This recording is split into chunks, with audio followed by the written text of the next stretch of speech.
Jadi, masih ingat kan definisi sistem atau kuncinya? Ya, akan selalu diingat sampai akhir hayat karena setiap kali ketemu Bu Wida, keluar definisi sistem. Ya kan? Jadi di sini sistem elemen ya, ada elemen yang saling berinteraksi dengan untuk mewujudkan tujuan. Elemen, entah itu entitas atau subsistem yang saling berinteraksi baik itu selaras atau bertolak belakang dan seterusnya. Kemudian kita juga minggu lalu, 2 minggu lalu, ya masih ingat kan tentang pendekatan sistem?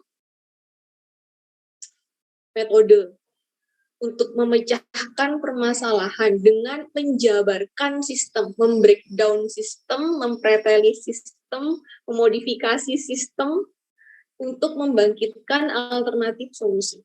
Jadi pendekatan sistem ini adalah suatu metode untuk menyelesaikan permasalahan yang dilakukan dengan kita memahami sistem, mempelajari sistem. Coba sekali-sekali berpikir tentang apapun yang paling sederhana. Misalnya ya, melihat sesuatu itu dipikirkan melihat daun, bagaimana sistem yang ada di daun, interaksinya dengan lingkungan sekitarnya, misalnya seperti itu. Entah mungkin melihat sistem apa ya dekat kalian, pen mungkin, atau notepad misalnya, coba dipikirkan interaksinya dengan sistem. Berpikir sistem. Lalu ada rekayasa sistem.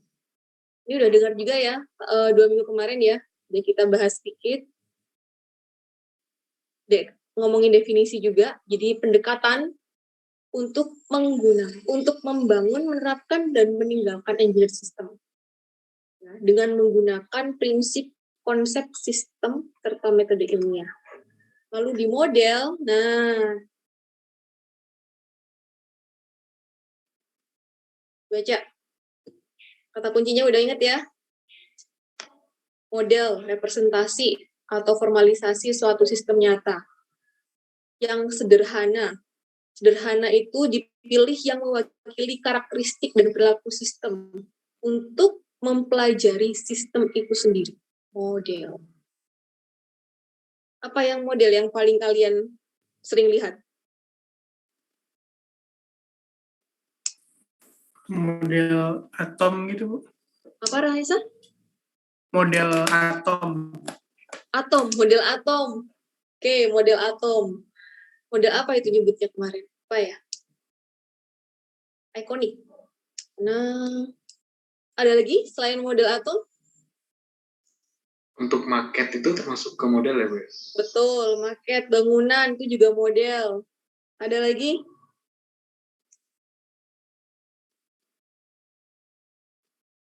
Manekin, model catwalk, model simulasi, model apa lagi? Macam-macam ya. Prototype, model matematis. Jadi balik ya, model itu formalisasi suatu sistem nyata tapi sederhana. Dia sederhana karena hanya dipilih karakteristiknya. Ya, ini dia dipilih atribut yang mewakili karakteristik yang sesuai dengan tujuan dari mempelajari sistem. Ya kan, ibaratnya manekin manusia, itu kan modelnya dari manusia ya. Modelnya apa sih, karakteristik apa yang diadopsi oleh manekin dari manusia? Karakteristik yang mana? Bentuk tubuhnya, bentuk tubuh manusia. Bentuk tubuh manusianya ya. Ya kan? Bukan bentuk hidungnya, bukan bentuk kepalanya, bukan bentuk matanya, bentuk badannya. Karena dia digunakan untuk ya fitting wardrobe, fitting baju. Nah, jadi hanya dipilih karakteristiknya. Dari sekian banyak atribut manusia, mulai atribut fisik, atribut dalam, luar, mental, nah dipilih yang mewakili karakteristik.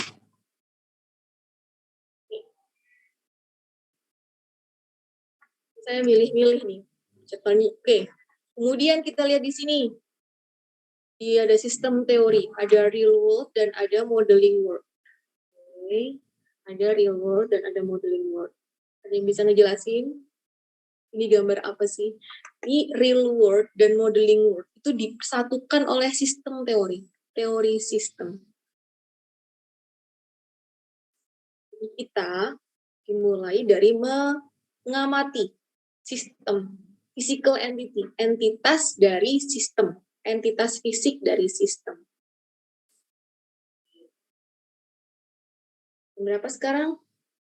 Ada yang mau ngambil kopi, permen, silahkan. Ada struggle semua. Ya, ada kalau misalnya mau ambil, kalau misalnya ada yang butuh pertolongan, bantuan, silakan diambil snacknya, permennya, minumnya, ya, silakan. Oke, jadi saya ulangi ya. Baru mulai. Jadi, yuk, apa kita senam otak dulu? Senam otak. Bisakah? Bisa? Oke, gerakan kanan dan kiri yang berbeda. Susah. Ya oke, balik. Jadi balik ya, di sistem itu ada sistem, jadi real world dan modeling world disatukan oleh teori sistem. Ya kan? Jadi kita memulai dari mengamati sistem fisik. Sistem fisik ini kita amati entitas. Jadi yang kita bisa amati itu adalah biasanya yang real, kasat mata gitu ya. Itu. Jadi kita mengamati bagaimana yang kasat mata ini yang bisa kita sentuh, yang konkret ini berinteraksi. Nah, dari situ kita bisa mengambil kesimpulan, membuat abstraksi, kira-kira gitu kan. Ini kalau misalnya penampakan wajahnya merengut, biasanya dia marah, misalnya seperti itu. Kita mengabstraksikan bahwa marah itu kan kata sifat ya, tidak tampak di dalam jiwa, tapi kelihatan dari ekspresi, misalnya gitu. Yang terlihat itu ekspresinya. Bahwa kemudian ternyata default wajahnya adalah marah, misalnya seperti itu. Kita nggak tahu kan, tapi saat melihat wajahnya seperti itu, oh kita mengabstraksikan bahwa ini sistem manusia ini lagi sedang marah, misalnya seperti itu. Abstraksi ini adalah semacam konsep yang kita bentuk di kepala kita dengan mengamati sistem nyata. Persepsi. Bayang ya? Paham ya? Jadi itu abstraksi.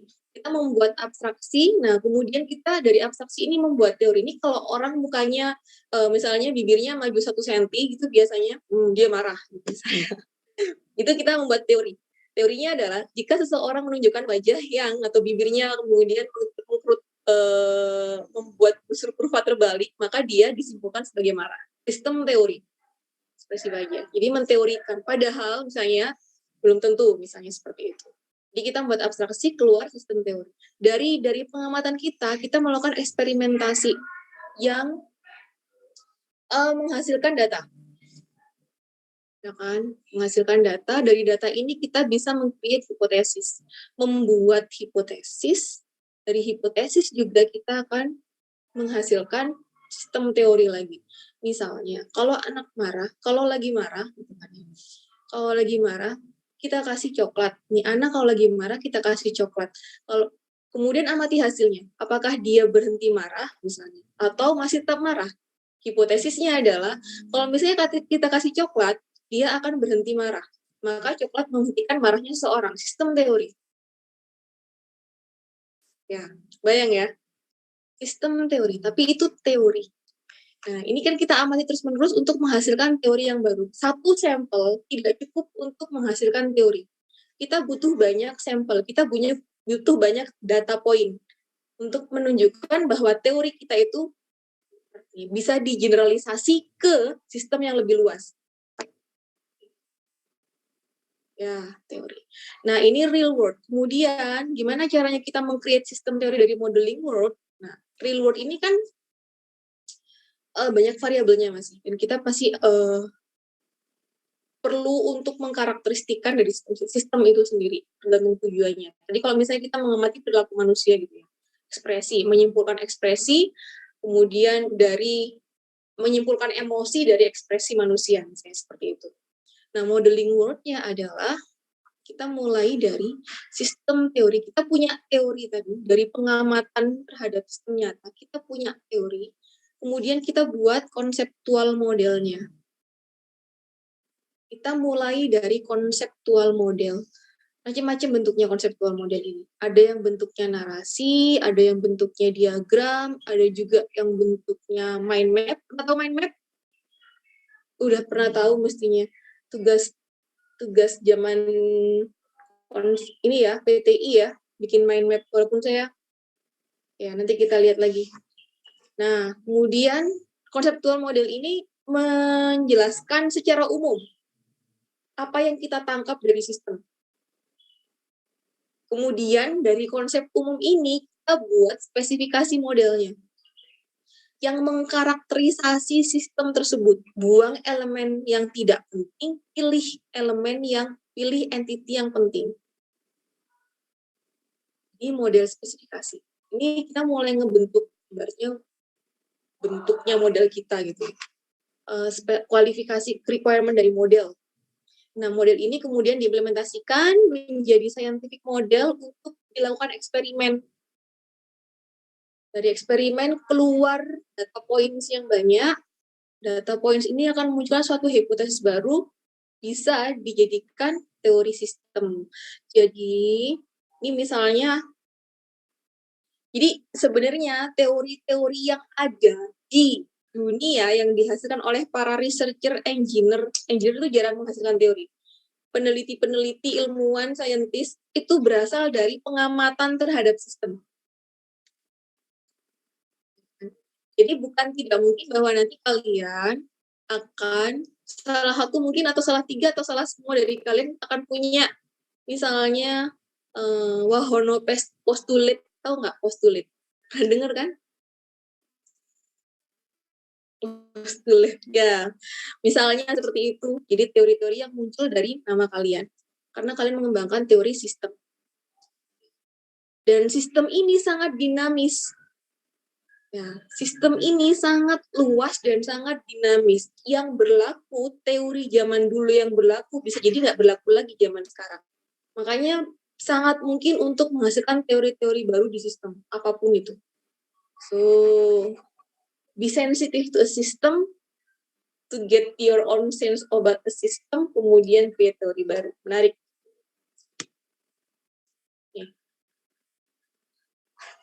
Kemudian, gimana kita melakukan pemodelan sistem dengan menggunakan metode ilmiah dan menggunakan metode teknik. Sudah pernah lihat gambar ini? Oke. Tolong bantu saya jelasin.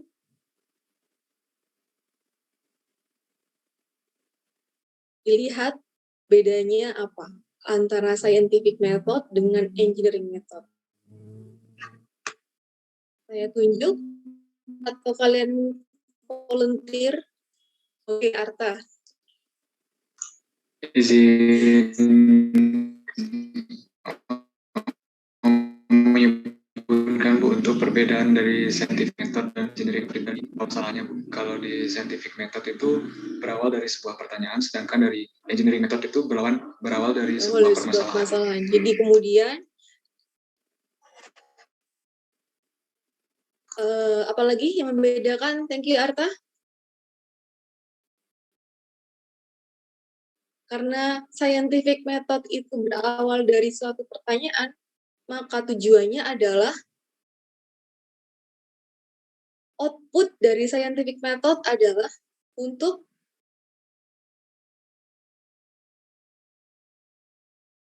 izin menjawab, Bu, menemukan jawaban, menjawab pertanyaan. Menjawab pertanyaan ya, Dila ya. Betul, menjawab pertanyaan. Sementara untuk engineering method, maka tujuannya untuk menyelesaikan permasalahan. Menyelesaikan permasalahan. Beda ya? Rasa kan bedanya? Scientific method itu bisa biasanya dimulai dari pertanyaan yang didapatkan. Pertanyaan itu muncul dari kita mengamati sistem. Dari kita mengamati sistem. Tidak ada masalah dengan sistem. Tidak ada masalah yang tampak di sistem. Tapi rasanya ya, untuk orang lain itu mungkin wajar, normal, dan sebagainya. Tapi kita bisa saja mempertanyakan misalnya, kenapa kok, ini pertanyaan basic, kenapa kok bunga matahari menghadap ke arah matahari? Tahu kan ya? Kenapa kok seperti itu? Apa yang menyebabkan bunga matahari menghadap ke arah matahari? Kenapa kok kalau musim hujan saya lemes? Kenapa? Enggak lemes ya. Kenapa kok kalau hujan turun saya melo? Beberapa orang melihat itu adalah fakta. Saya kalau musim hujan melo gitu, sudah selesai gitu. Tapi yang lain, kenapa kok saya melo saat hujan turun? Misalnya seperti itu. Nah, ask from a question. Terus kenapa sekarang kok misalnya di sistem industri misalnya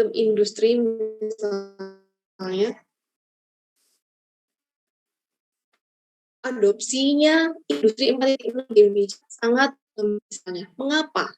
Jadi kalau misalnya kalian punya kecenderungan menanyakan sesuatu, nah ini menarik sebenarnya, ask why about the event gitu. Walaupun gak ada masalah, tapi itu kemudian tanya gitu kan ya. Itu bisa jadi, ini diskusi sampelnya sangat sedikit. Saya ngobrol dengan teman-teman S3 saya. Kita punya satu kemiripan, yaitu waktu kita kecil, kita suka nanya hal-hal yang gak penting. Itu berlaku sampai gede. Kita suka bertanya hal-hal why terhadap hal-hal yang penting. Bahkan beberapa kita punya pertanyaan yang mirip, misalnya, kenapa kok bantal namanya bantal? Kenapa harus ada guling di dunia ini? Nggak penting banget kan pertanyaan itu. Ada nggak yang pernah bertanya seperti itu? Just because it exists, why do it have to be exist gitu?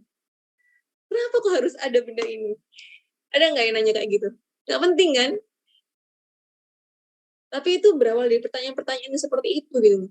Ternyata kemudian berlanjut sampai kita gede. Nah, bukan karena sekolah itu bukan karena kita pinter, tapi karena kita pengen tahu. Karena kita pengen tahu. Karena kita punya banyak pertanyaan mengapa. Bukan karena kita cerdas, bukan karena enggak. Gitu. Karena kita pengen tahu. Nah ini, jadi misalnya nanti kalian punya bakat bawaan, ya, yang suka nanya-nanya why, bisa jadi kalian berpotensi untuk melanjutkan sampai S-nya banyak, misalnya seperti itu ya. Tapi untuk teman-teman S1 dan S2, skala penyelesaian penelitiannya itu pada di-define di engineering method biasanya. Menyelesaikan permasalahan. Jadi kalian mesti bisa mengidentifikasi permasalahan yang ada di sistem. Mengidentifikasi permasalahan di sistem itu juga perlu memunculkan pertanyaan. Di why-nya kalau perlu sampai 5 kali. 5 why. Kebanyakan dari kita berhenti di why pertama, lalu berusaha menyelesaikan permasalahan dengan berdasarkan informasi pada why yang pertama. Jangan. Kalian baru tahu permukaannya aja. Jangan.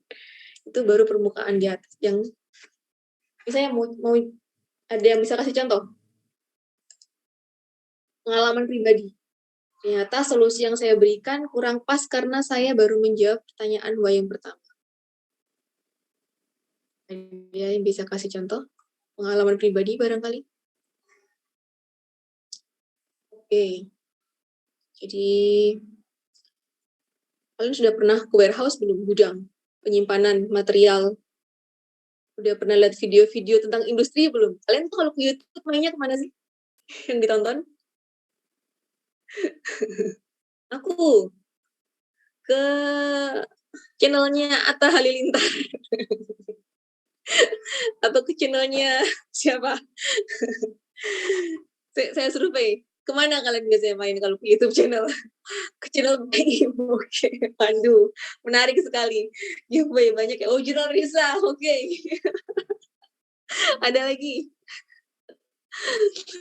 Rans juga. Rans giveaway-nya banyak ya. Interesting. Ada lagi yang lain? TED. Wah, menarik. TED. Ada yang ke TEDx. TED ini TEDx kan maksudnya ya? Tretan Universe, oke, Tan Boy pun, oke. Coach Justin ini belum kenal saya, mana nih Coach Justin? Just No Limit, oke. Oke, jadi ternyata banyak yang ini ya, yang menarik itu yang sering kasih giveaway ya. Yang berharap dapat tadi ya, Fox sebentar. Kalau Fox ini apa nih, Raisa? Kayak channel Eh, news ya? Kalau Fox isinya video-video esai gitu, Bu. Esai, oke, Kayak apa menarik. sih? Kayak dia neliti satu fenomena atau apa gitu. I Gitu-gitu. see. Oke, nanti coba saya cek deh. TEDx ini maksudnya TEDx gitu kan ya, Rahesa ya? TEDx itu ya? Windah Basudara TED. Menarik. Yang aduh apa sih? Siapa ini Windah? Kurgesgat. Siapa nih? Channel Pangga sih, seperti saya laporkan dari Yuda. Adalah fans bulat Pangga. Kursgegas. Ini sebentar. Kursgesat. Gimana nih bacanya, Ananda? Saya juga nggak tahu, Bu. Tapi isi channel itu kayak ya yang isi pertanyaan-pertanyaan gitu, tapi dianimasiin pakai animasi lucu gitu, Bu. I see. Oke. Alpha Gaming. Oke. Baiklah. Ini saya udah mulai melihat referensi kalian ya. Saya nggak tahu ini kan baru referensi 1. Crash course. Oke, crash course 3. Nanti bisa di-share channel-channel yang menarik. Boleh, channel hiburan tuh memang ya bisa refreshing ya di antara kesibukan kalian yang padat, jadwal belajarnya yang banyak. Ya nggak? Iya, Bu. Saya belajar, Bu. Dokter Indrawan. Overthinking. Oke. Indrawan. Dokter Indrawan. Nanti saya googling deh. Kenapa overthinking? Dokter Indrawan Nugroho. Teori konspirasi ya?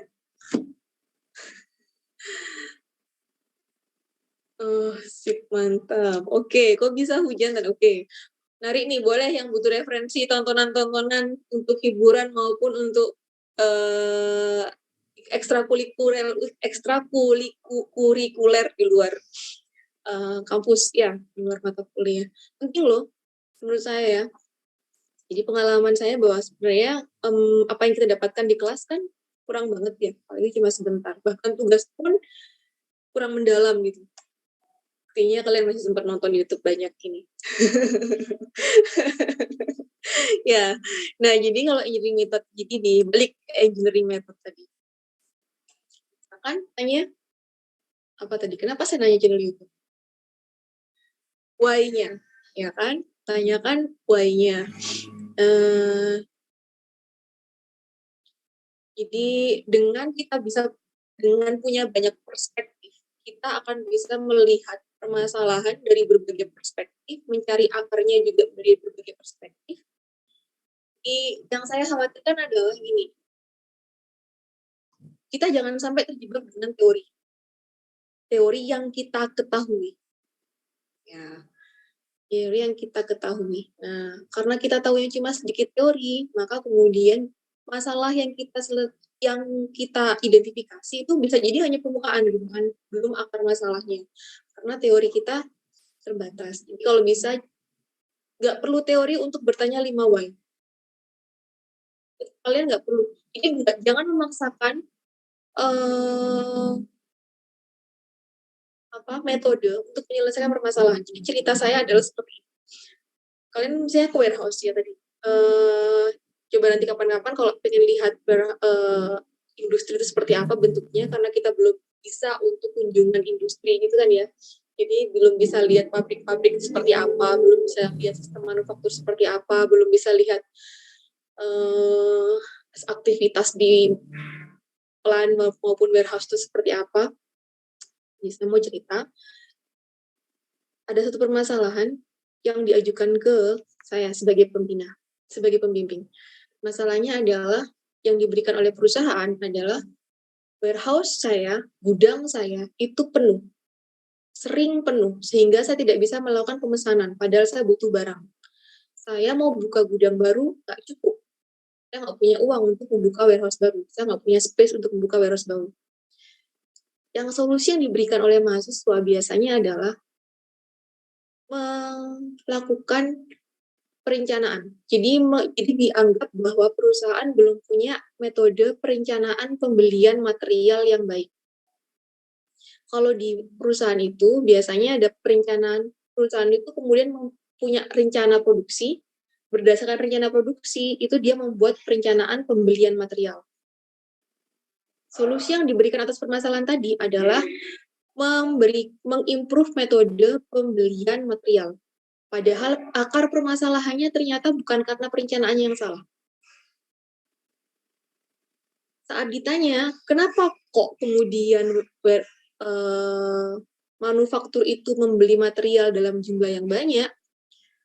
Karena dia punya alasannya adalah karena manufaktur itu sering kehabisan material yang dia butuhkan dari supplier.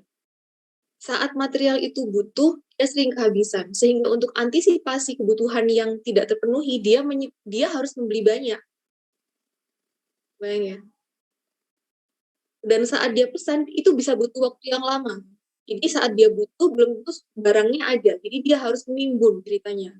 Untuk mengantisipasi kebutuhan mendadak, bukan kebutuhan bulanannya.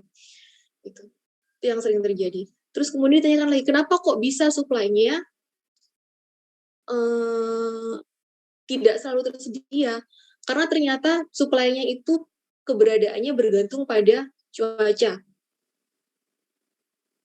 Terus ditanyakan lagi, apakah kemudian tidak ada supplier yang lain? Ada. Artinya apa? Dengan memberikan solusi memperbaiki sistem perencanaan tidak akan menyelesaikan permasalahan dari gudang yang penuh tadi. Gudangnya akan terus penuh selama supply materialnya langka, gitu kan ya. Jadi yang harus diselesaikan adalah mengatasi kelangkaan material. Itu yang harus diselesaikan. Bukan membuat rencana pembelian material. Nah, jadi makanya kalau kalian dikasih masalah, tanyakan sampai 5 kalau perlu. 5 why. Ya. Biar tahu akarnya itu di mana. Ini define the problem agar bisa memberikan solusi yang memenuhi requirement. Oke.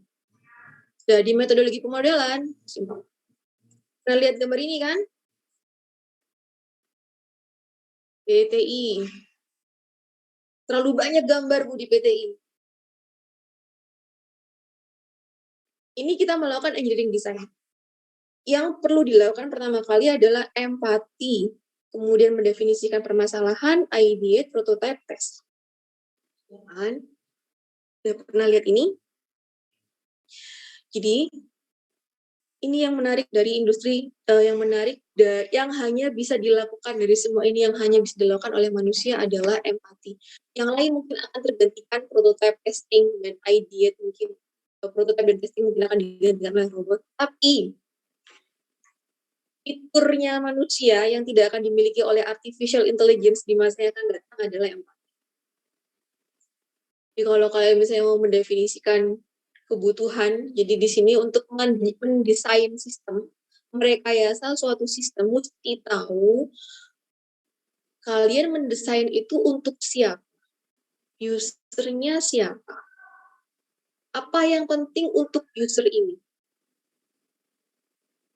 Kompetitor kalian di sini adalah artificial intelligence. Oh bisa? Artificial intelligence. Sekarang, data kalian per individu itu sudah dikumpulkan. Tahu kan ya? Sehingga kemudian bisa diberikan rekomendasi yang sifatnya sangat individual. Nah, ini nanti kalian butuh menumbuhkan empati ini untuk bisa bersaing dengan AI, mengetahui kebutuhan user kalian. Nah, itu saking dia punya banyak data, dia bisa memprediksi apa yang dibutuhkan walaupun tidak tersampaikan. Sementara kalau kalian sebagai mahasiswa, kebanyakan pengetahuan cara kita untuk mendapatkan informasi dari kebutuhan konsumen adalah kuesioner. Itu tools kita, kuesioner yang dijawab oleh customer. Atau interview, kamu butuhnya apa? Kamu pengennya apa? Seperti saya kalau nanya, ada saran masukannya, gitu ya. Padahal sebenarnya, kalau pengen tahu lebih dalam, itu melalui observasi. Ini yang sudah levelnya AI, Artificial Intelligence. Observasi perilaku. Observasi perilaku. Ya, ini yang kemudian memprediksi, bisa digunakan untuk memprediksi. Jadi mengcapture apa yang tidak tersampaikan oleh customer, oleh user kita. Observasi. Kemudian setelah itu mengetahui apa yang dibutuhkan customer, baik itu yang tidak tersampaikan, baik itu yang eksplisit maupun yang implisit, ya. Kemudian kita bisa langsung masuk ke definisikan kebutuhannya. Apa sih yang menjadi kebutuhan dari customer kita, dari user kita? Ini lalu membuat ide, generate berbagai macam ide untuk menyelesaikan permasalahan, untuk memenuhi customer needs-nya. Lalu kemudian build prototype-nya, untuk menunjukkan isi kepala kita. Ini kan ide ya, abstrak, ngomong saya. Prototype itu realisasi dari apa yang ada di kepala, apa yang diucapkan, apa yang dipresentasikan. Remember that the prototype is just a rough draft. Jadi nggak perlu perfect, buat aja prototype-nya dan disampaikan bahwa bagaimana prototype ini bisa menyelesaikan permasalahan dari user. Kemudian dites, apa sih yang membuat prototipe ini bisa bekerja atau gagal dalam menyelesaikan permasalahan. Sama dengan yang tadi ya. Jadi di empati kita untuk menjawab pertanyaan who, define itu untuk menjawab pertanyaan what, yang apa yang dibutuhkan oleh user kita. How ini dijawab melalui ide, idea, and prototype, lalu testing untuk menjawab why. Lalu ini storytelling, salah satu skill lagi yang sangat dibutuhkan di dunia digital. Why do people interest? Kenapa kalian tertarik dengan jurnal Risa, dengan Mbak Im, dengan TEDx? Apa coba yang sama dari mereka? Mulai dari yang kontennya receh sampai konten berat gitu misalnya. Apa coba persamaan?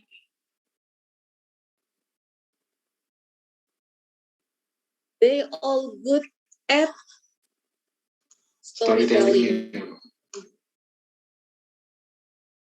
Jadi seringkali ya entertaining ya, karena punya ide yang ya, jadi karena mereka bisa storytelling dengan baik, jadi bisa terasa jadi terasa menghibur gitu ya rasanya ya, entertaining. Nah makanya sebagai engineer, salah satu kekurangan engineer gitu ya, engineer zaman dulu tapi adalah dia nggak bisa storytelling. Bahkan sampai sekarang mungkin ya banyak yang nggak bisa storytelling. Ini coba kita sama-sama, saya juga sama-sama kita latihan untuk bisa storytelling, bagaimana kemudian meng-create, mendeliver apa yang mau kita sampaikan menjadi menarik. Ini saya agak ketar-ketir kalau kemudian misalnya audiens saya udah mulai ngantuk di awal, di semester di slide yang ketiga misalnya, gitu. Nah, oke. Mathematical modeling udah sering lihat kan? Udah pernah bikin? Pernah. Kalau misalnya kalian masih ingat soal pengayaan matematika, diminta untuk menyelesaikan soal cerita. Biasanya soal cerita itu kan diminta untuk membuat formulasi permasalahannya dulu ya. Kan? Itu model yang paling sederhana dari mathematical model. Jadi kalau kalian sudah terbiasa dengan soal cerita matematika seperti itu, maka selanjutnya dengan model matematika 1, model matematika 2, dan selanjutnya itu kalian bisa membuat model matematika yang lebih kompleks ke depannya. Oke. Gimana, matematika aman?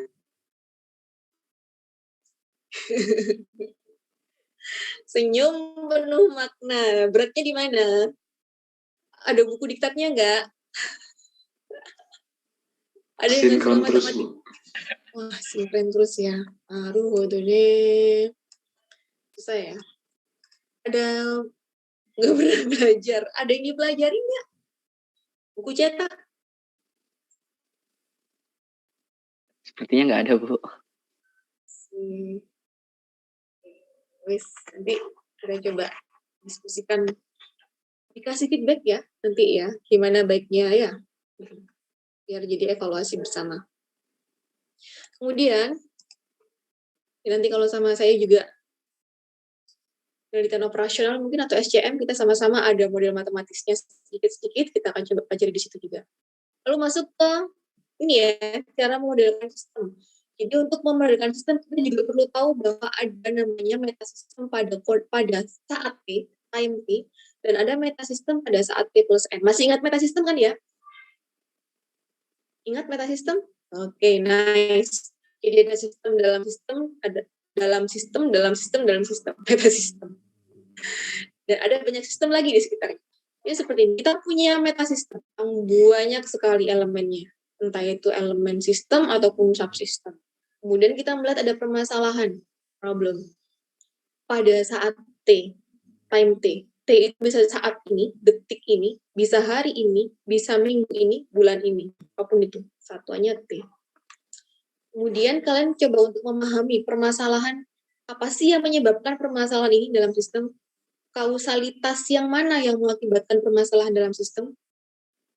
Tahu kausalitas?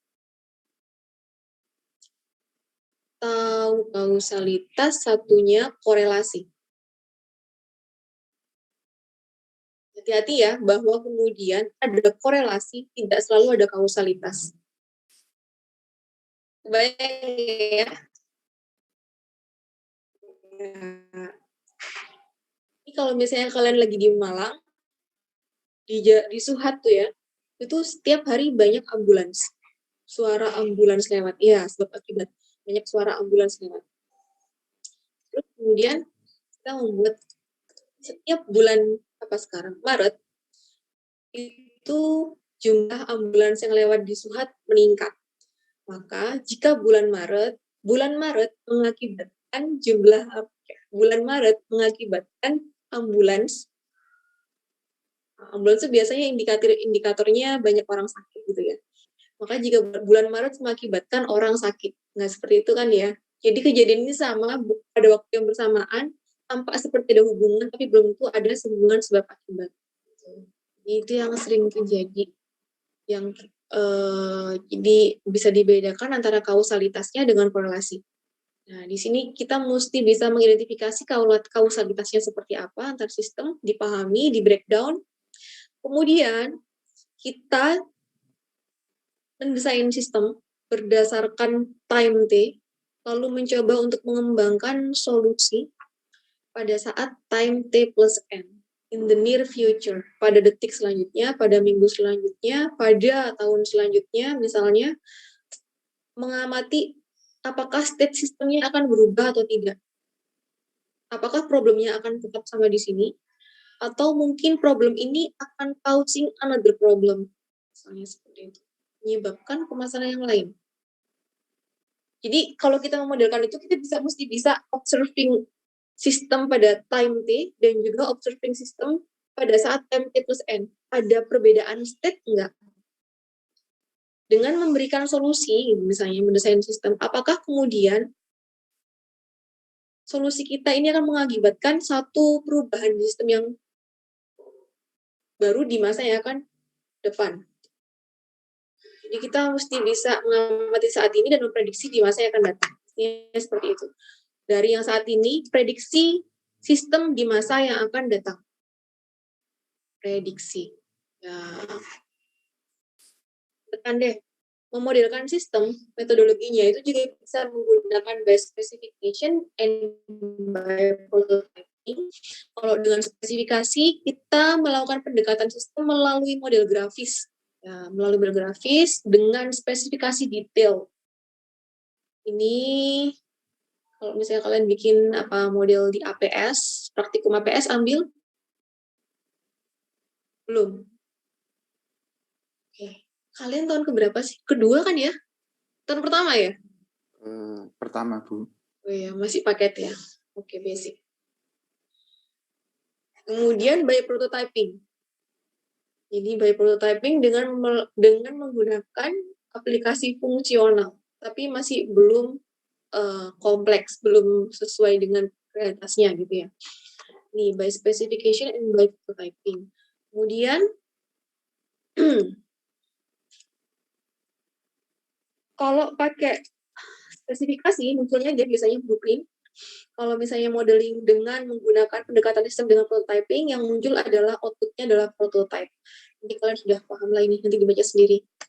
Nggak ngerti, nanti tanya. Lalu pemodelan itu bisa dilakukan dengan pemodelan yang sederhana, juga bisa pakai detail. Ya kan? Jadi kalian punya opsi untuk membuat model yang sangat sederhana atau membuat model yang sangat detail sedetail-detailnya. Bahwa kemudian setiap model itu punya kelebihan dan kekurangannya masing-masing, ya kan? Tapi sebelum bikin model, yang perlu kalian pahami di awal adalah bisa mendefinisikan problem domain. Ya, problemnya apa? Makanya tadi saya perlu menekankan tanya 5 why agar semua informasi yang mendefinisikan masalah itu jelas. Ya kan? Jangan berhenti di satu why. Jangan berhenti di satu perspektif saat mengidentifikasi permasalahan di sistem. Oke. Untuk bisa punya banyak perspektif, modalnya adalah nonton YouTube yang banyak, salah satunya. Baca yang kedua. Bergaul yang ketiga dengan macam-macam orang. Ya, jadi bisa melihat, bisa punya perspektif yang berbeda-beda. Nah ini, jadi kalian mesti paham problem domainnya, lalu mengumpulkan semua informasi yang mendefinisikan masalah dan mengetahui apa yang membatasi solusi. Kalian sudah tahu permasalahannya, belum meng-create solusinya, pastikan bahwa solusi itu bisa dipenuhi oleh user. Contohnya, yang sering terjadi, menyelesaikan permasalahan untuk UMKM. UMKM itu kendalanya apa sih? UMKM itu permasalahan keterbatasan utamanya. Modal. Biaya, Bu. Biaya, ya kan? Biaya. UMKM itu nggak punya biaya untuk meng-create sistem yang ideal. Jangan sampai kalian kasih solusi yang muluk-muluk. Ya, yang sulit diimplementasikan, yang membutuhkan biaya yang banyak. Itu modal yang pertama.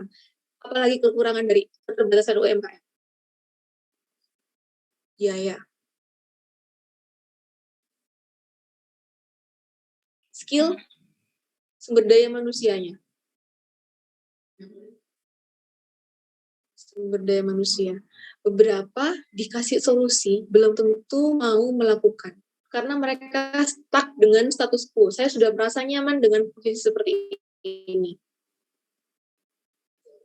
Nah, maka solusi yang harus kalian berikan juga seharusnya mulai menggoyahkan kenyamanan itu, gitu loh. Kenyamanan dari pihak UMKM. Saya merasa baik-baik saja kok dengan sistem yang ada sekarang.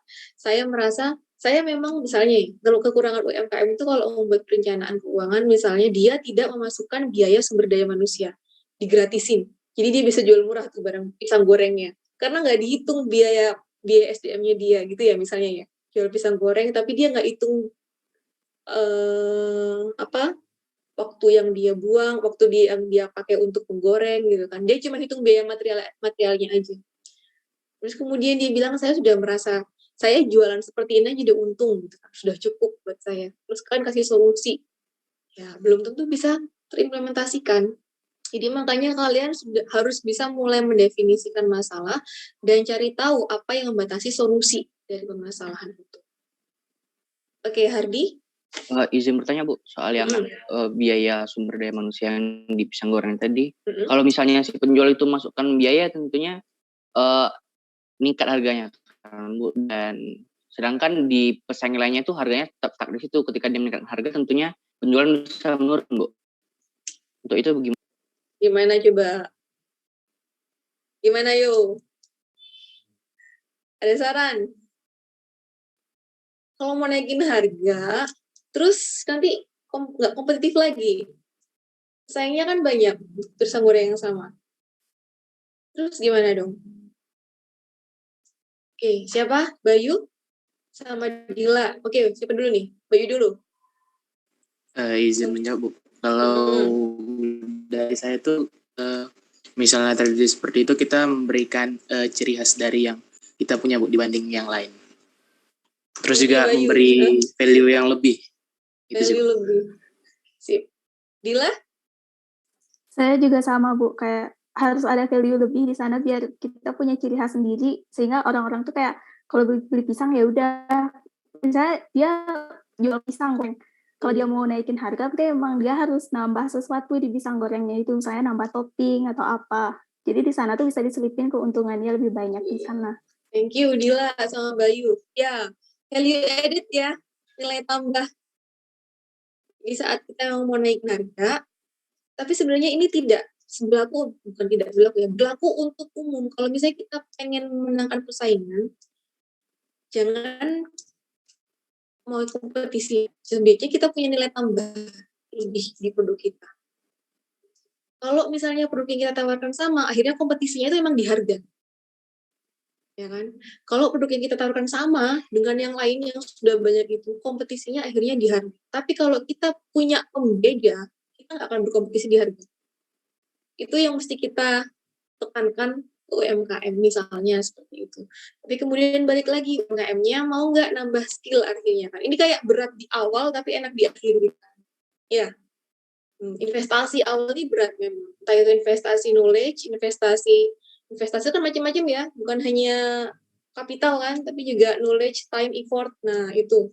Tapi kemudian enak di belakang itu ya. Kemudian perlu dipikirkan. Nah, ini ya, pahami problem domainnya. Pahami problem domain pertama. Lalu kemudian problem domainnya itu harus relevan dengan tujuan dan kebutuhan yang dikehendaki oleh stakeholder. Problem domainnya harus relevan dengan yang diinginkan oleh stakeholder. Makanya ngomongnya ini dari perspektif stakeholder juga. Lalu kemudian kita punya problem domain, lalu mendefinisikan system of interest kita. Jadi ada permasalahan, lalu stakeholder atau elemen mana saja dari sistem yang akan masuk ke dalam sistem yang akan kita pelajari. Jadi dari satu permasalahan tersebut, elemen yang relevan itu apa saja, itu akan masuk ke dalam system of interest. Jangan lupa masukin sama juga batasan dan asumsi. Ya, batasan itu memberikan rambu dan cara pandang pemodel pada sistem. Jadi kayak metode misalnya. Metode itu banyak sekali yang ada di luaran untuk menyelesaikan permasalahan yang sama. Ibaratnya gini. Dayin sama Nisbiyah itu punya metode yang berbeda untuk apa misalnya? Pasti kalian sedang sibuk apa sih? Duh, saya nggak relate banget nih sama mahasiswa saya. Jadi susah cari ilmunya. Cari contohnya. Punya metode yang berbeda untuk menikmati tontonan YouTube misalnya. Untuk menikmati YouTube misalnya. Padahal sebenarnya tujuannya sama-sama menikmati YouTube. Cari entertainment. Nah, itu. Jadi, perspektifnya Nisbiyah sama Dayin itu beda. Ini akan menjadi rambu-rambu bahwa untuk menyelesaikan metode ini, saya akan menggunakan metode A. Tidak melibatkan F, Y, J, misalnya seperti itu. Itu rambu-rambunya. Kemudian asumsinya, nah ini menunjukkan elemen yang sistem yang diabaikan ke model. Diabaikan bukan karena dia sulit, tapi karena dia nggak penting. Nah, ingat ya, yang sering kita lakukan adalah kita menghindari kesulitan. Itu natural. Itu memang sifat alamiah dari manusia adalah menghindari kesulitan, wajar. Tapi kalau kalian mau menyelesaikan menyelesaikan permasalahan di sistem, jangan asumsi ini, jangan mengabaikan elemen sistem yang penting. Yang diabaikan itu yang nggak penting. Ya, yang diabaikan adalah elemen yang dianggap tidak penting oleh pemodel, tapi kalau sulit, tolong tetap dimasukkan. Itu akan menjadi PR kalian. Yang sering terjadi sebenarnya, bukan sering, saya sudah melihat beberapa, karena pengen cepat lulus, karena pengen cepat selesai, ya, bukannya meningkatkan usaha, tapi kemudian menghilangkan yang sulit. No, you don't do that. Ya, jangan. asumsi ini yang menghilangkan yang nggak mungkin. Udah pernah lihat gambar ini kan ya? Jadi pada saat menetapkan problem domain dan system of interest, itu kerap kali peneliti itu punya keterbatasan dengan sedikit pengetahuan terhadap sistem yang lebih besar. Nah, efeknya ke sistem besar seperti apa? Ini contohnya. Makanya dia butuh kayak batasan, ya kan, batasan. Nah, ini seperti misalnya kita mencoba untuk menunjukkan gajah pada orang-orang yang tidak pernah melihat gajah. Akhirnya mereka hanya melihat sebagian-sebagian saja. Ya, kita perlu fokus. Ya, oke. Tadi Hardi raise your hand ya? Iya, gimana Hardi? Iya Bu, masih boleh bahas pisang tadi nggak Bu? Boleh. Jadi saya kepikiran itu beberapa Bu. Yang pertama, soal yang pisang kan kita ngasih value lebih, value edit, terus kita bisa naikin harga buat menangin kompetisi. Maksudnya bikin karakter sendiri. Cuman kan dalam membentuk karakter itu butuh waktu yang nggak sebentar Bu dalam suatu brand menurut saya. Untuk brand itu dikenal mempunyai karakter kan nggak sebentar. Sedangkan persaingan masih terus berjalan. Dan proses orang mengenal brand itu mempunyai karakter kan mereka masih menganggap ini harganya lebih gitu. Mereka ngasih value kan nggak tertarik dengan value yang kita berikan. Kan bisa jadi customer-nya rasa atau yang penting ukurannya gede, nggak perlu dengan value kita. Itu kan masih harus dipikirkan dalam membangun karakter. Maksudnya pada intinya saya pikirkan gimana brand itu bisa survive dengan value edit, tapi takut pasar nggak menerima itu gitu. Survive di tengah kondisi itu sampai dia mempunyai karakter untuk bisa dikenal orang. Dan juga menurut saya ketika kita memberikan value edit yang dari terkecil kan misalnya seperti ngasih topping kata Dila tadi, misalnya seperti ngasih topping. Kalau ngasih topping misalnya ngasih topping coklat nih Bu, terus kita ngasih harga naik gitu. Menurut saya itu bukan memberikan value edit, itu cuman menaikkan level kompetisi kita dari kompetisi sesama pisang goreng, sekarang kompetisi sesama pisang coklat. Jadi saingan kita masih sama, kita naikkan harga, ngasih topping, tapi di angka segitu bukan kita sendiri yang berbeda gitu. Orang juga udah punya berbeda di situ. Jadi kita merasa berbeda padahal banyak yang sama di antara lingkaran yang kita bikin itu. Berarti kan value-nya sama aja, kita nggak punya karakter dalam brand kita. Itu yang saya pikirkan sih Bu, randomnya Bu. Oke, thank you Hardi. Gimana kita melanjutkan dulu ya? Dila mau menjawab atau Bayu atau yang lain? Menarik diskusinya. Dilanjutkan ya diskusinya ya. Oke, mau menyimak kelanjutan kisah pisang yuk. Ada yang mau menjawab dari Hardi?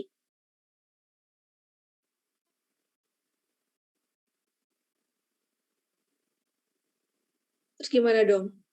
Ya Arta. Izin menanggapi mungkin Bu. Mengenai yang dibilang Hardi tadi mengenai value itu dan gimana cara atau gimana survive di sana dan meningkatkan harga itu tanpa menghilangkan persaingan atau tanpa jangan sampai jatuh gitu kan. Nah menurut saya sendiri untuk value-nya itu sendiri adalah di branding-nya itu Bu.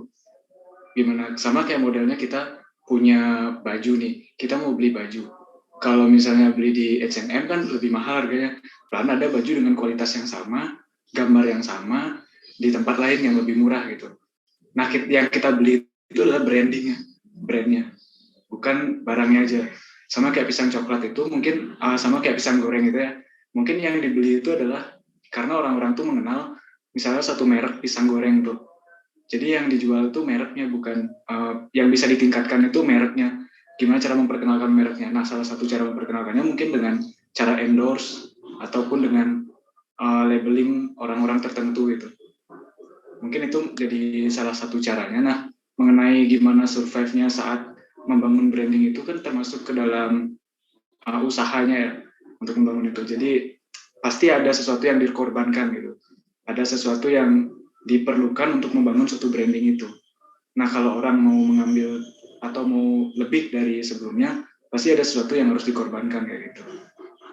Kalau memang dia nggak berani mengorbankan, ya dia nggak bakal meningkatkan usahanya. Itu menurut saya sih. Thank you, Arta. Kira Hazel? Tarik nih.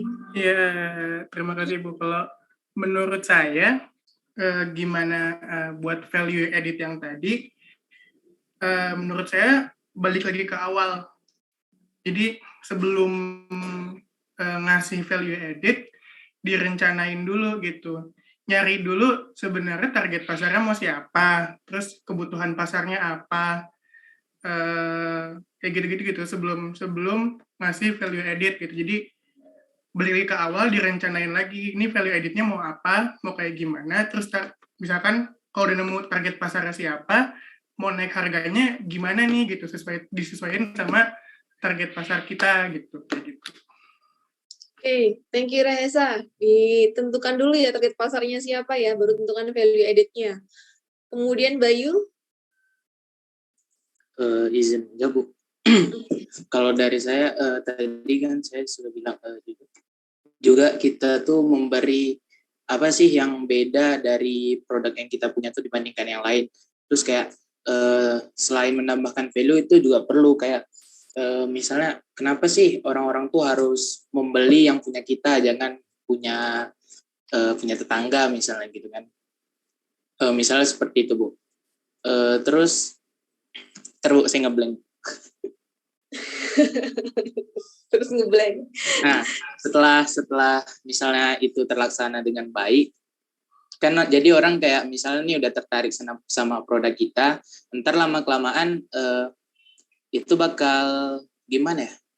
Bisa jadi misalnya nih saya punya jualan. Nah, terus karena saya mempunyai jualan yang berbeda dari yang lain, mungkin ya misalnya ada ketertarikan gitu dari produk yang saya punya, ntar lama-kelamaan kayak yang punya saya itu bisa jadi terkenal lama-lama, terus bisa seperti yang Arta bilang tadi, sedikit-sedikit kita bisa membangun branding dari sana. Terus kalau yang menurut saya itu sih Bu, intinya tuh kita tuh punya yang lebih gitu. Pokoknya orang harus bisa beli yang punya kita. Gitu aja sih.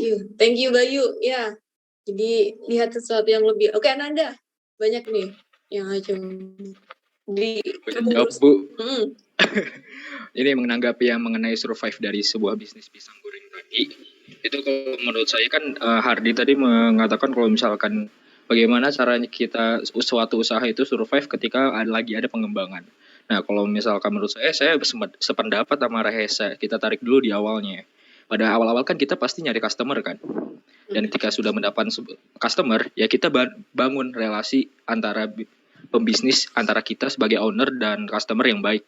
Entah itu bisa dengan selalu menghadirkan kualitas pisang yang bagus, harga yang stabil, dan lain-lain. Nah, ketika kita udah mendapatkan hati customer, otomatis customer itu bakal setia sama kita. Dan ketika kita ingin melakukan suatu improvement terhadap barang yang kita miliki, nantinya, misalkan ada kegagalan, tapi customer itu tetap trust ke kita karena kita udah memberikan di dalam waktu yang berapa lama, kita udah memberikan kemauan si customer tersebut. Dan ketika kita udah punya barang yang ada value-nya yang lebih dari yang lain, customer bakal lebih banyak lagi intinya. Jadi bisa kayak kalau misalnya berbicara tentang pemasaran, kalau konsepnya pisang ya Bu ya, itu bisa nanti pemasaran lewat mulut ke mulut.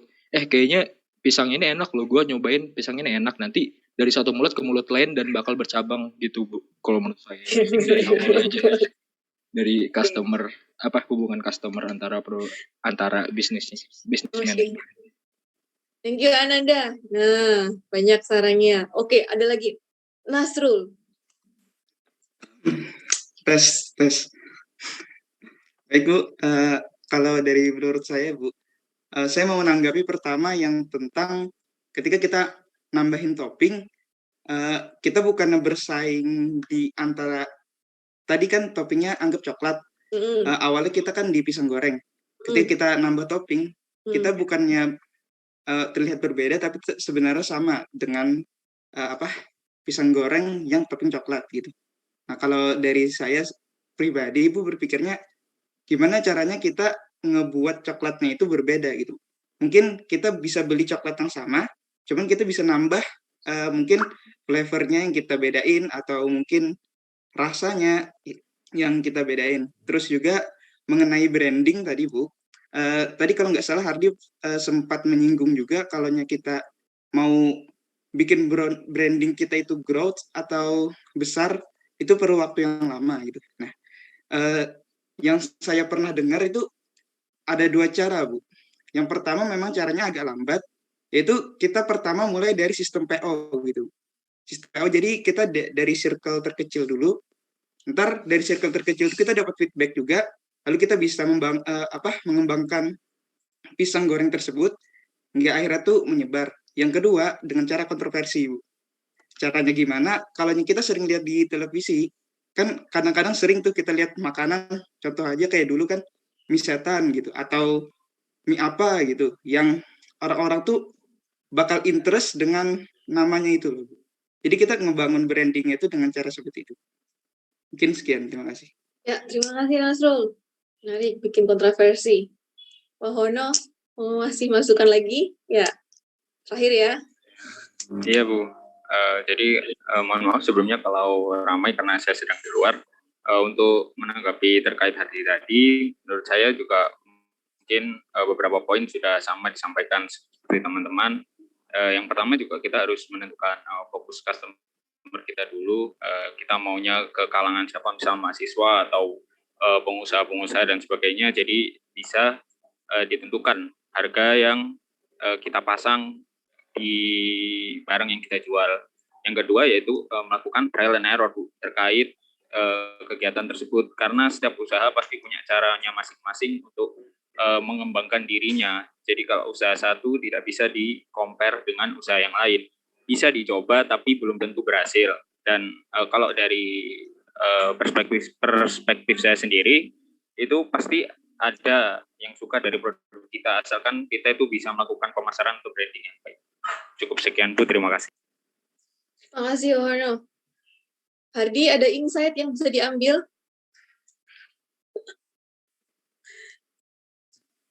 Bu, izin Bu, banyak sih Bu insight yang saya ambil beneran. Tapi tadi saya lupa ngomongin satu lagi soal, kalau kita ngomongin soal pisang goreng, itu kan kita ngomongin soal UMKM lokal atau menengah ke bawah. Dari yang saya amati, kebanyakan yang selevel pisang goreng ini, untuk menggrow up bisnis mungkin mereka punya ide, tapi mereka nggak punya dana, seperti itu kan Bu. Soalnya beberapa dari yang saya pernah kenal penjual gorengan beneran, mereka tuh jual goreng bukan sebagai secondary income, tapi main income. Jadi mereka memutar hasil yang mereka jual buat dijual lagi besok hari. Kebanyakan sih seperti itu yang saya lihat Bu, soal UMKM menengah ke bawah ini. Seperti toko harian juga misalnya atau yang lain. Mereka memutar pendapatan mereka hari ini untuk diputar di hari yang lain. Jadi menurut saya untuk mengorbankan sesuatu dalam hal ini, saya mikirnya itu nggak terlalu efektif untuk bikin branding sendiri. Menurut saya lebih efektif ketika kita mengejar ya itu tadi, ya nggak persaingan harga, dan selebihnya sisa customer sama selera orang gitu. Kalau menurut saya branding yang lebih tepat, kalau dari saya mikirnya yang lebih tepatnya itu ketika kita ngasih brandingan yang masih sampai di mereka, seperti misalnya gorengan sebelah 3.003 kita 2.003 gitu. Seperti gorengan sebelah kriuknya dikit kita kriuknya banyak. Hal-hal remeh-temeh seperti itu yang menurut saya justru semakin efektif ketika kita menjual gorengan, karena itu yang levelnya menengah ke bawah. Karena yang pertama sumber daya manusia terbatas, yang kedua dana yang terbatas. Jadi menurut saya hal-hal yang seperti itu perlu lebih efektif dalam menyelesaikan masalah dibanding value added-nya Bu. Kalau menurut saya ya Bu. Oke, thank you Hardi. Nah, Hardi udah mengamati sendiri. Jadi sebenarnya gini, balik lagi problem domain. Jadi kemudian yang saya amati dari solusi dari masukan yang kalian sampaikan gitu ya, semuanya benar jika konteksnya benar, ya kan? Karena kita belum tahu nih yang diomongin Hardi ini sebenarnya kasusnya seperti apa. Apakah kemudian keterbatasannya itu sejauh mana? Apakah benar-benar keterbatasan biaya, atau karena keterbatasan SDM, atau karena keterbatasan yang kapasitas, atau mungkin yang lain ya, macam-macam.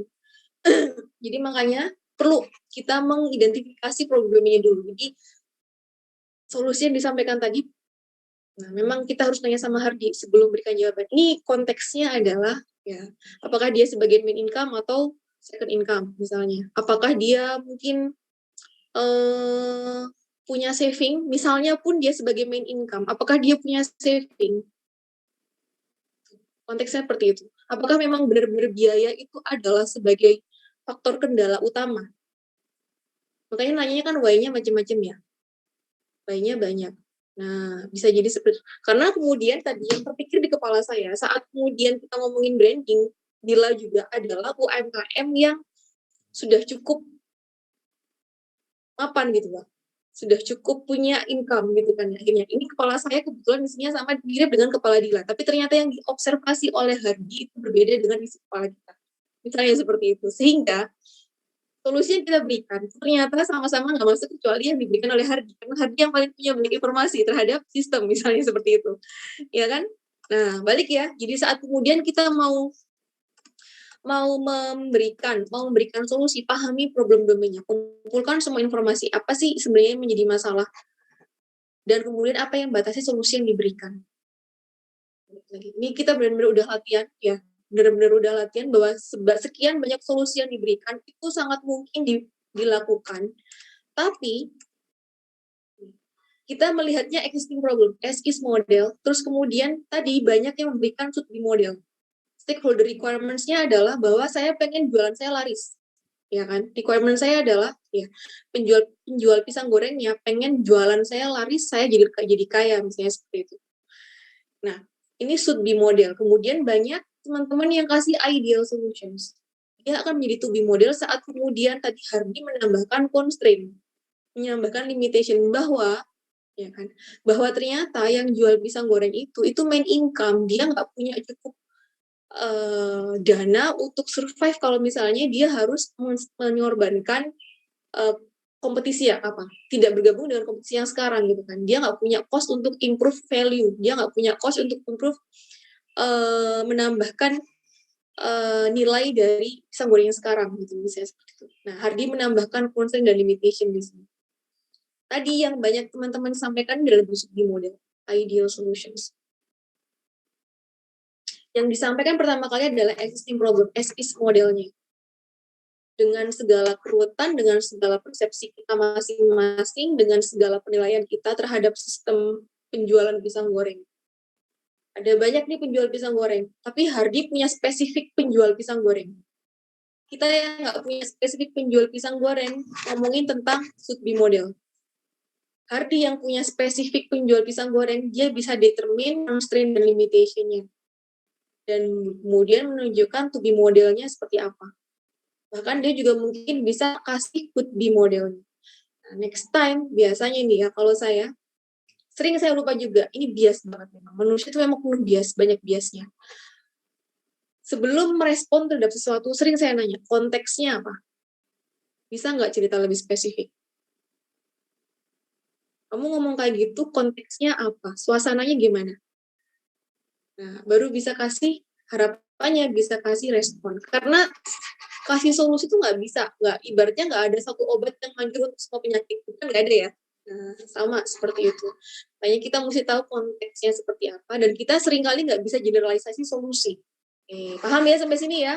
Ini kita udah latihan praktek nih tadi. Ada as is model, ada should be model, tahu ya konteksnya. Kemudian muncul constraint limitation, baru muncul to be modelnya.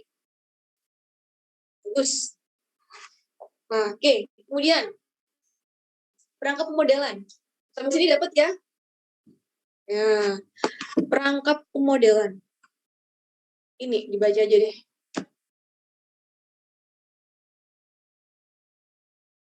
Ini masuk akal banget, stakeholder yang tidak dilibatkan, saya nggak perlu kasih penjelasan panjang lebar, ya kan?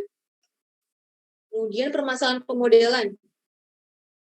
Hanya dia akan menjadi model yang tidak efisien dan efektif. Jadi ini, bahwa seringkali model itu menjadi tidak efektif dan efisien kalau dia terlalu detail atau terlalu kompleks. Jadi usahakan hanya memuat elemen esensi yang paling relevan dan penting, dan abaikan banyak elemen yang non-esensi, yang nggak penting. Kita mesti bisa milih problem domainnya apa, dari problem domain itu hilangkan semua hal yang nggak penting. Misalnya tadi, ini masalahnya ini kendalanya duit, maka branding dan segala sesuatunya itu bukan faktor utama, bisa dihilangkan dari model. Ya. Kalau kita sudah menguasai problem domain, insya Allah ini elemen esensinya ketangkep semua. Tapi kalau kita nggak tahu problem domainnya seperti apa, ini bisa melebar kemana-mana. Makanya kita perlu tahu mempreteli sistem tadi ya, pendekatan sistem. Di preteli sistemnya, cari yang penting problem domainnya. Nah, kemudian sederhana tapi representatif, ini lagi trade-off-nya, sederhana tapi representatif. Lalu, kalau misalnya modelnya detail, maka dia asumsinya lebih sedikit. Tapi model yang lebih kompleks itu biasanya efisiensinya lebih rendah, ya kan? Namun punya efektivitas pada sistem yang lebih beragam atau general. Ini nanti kalau misalnya kalian mulai mengembangkan sistem yang besar. Nah ya, penting, saya mau tunjukkan beberapa hal di sini. Bahwa model itu bukan langkah akhir, dia hanya alat bantu. Ini kalian buat model, dipreteli modelnya, dipelajari, buat solusi, itu cuma kalkulator. Alat bantu gitu. Bukan solusi. Tidak menyatakan apapun. Dia baru bermakna saat 1 + 1 sama dengan 2. 2 itu apa? It is meaningless. Kalau kata profesor saya, imiganai. Nggak ada artinya. Bisa dipanggil imiganai. Nggak ada artinya. Kenapa nggak ada artinya? Ya 2 + 2. Terus 2, terus kenapa? 2 dalam artian, sering saya tanya, 2 itu arti banyak apa sedikit? 2 itu baru bisa dikatakan banyak atau sedikit bergantung kepada permasalahan dan konteks lagi ya. Dianalisis banyak atau sedikit itu jika relatif terhadap sesuatu yang lain. Ya kan? Nah, jadi keluar angka, selesai berhitung, itu model itu cuma ngeluarin angka.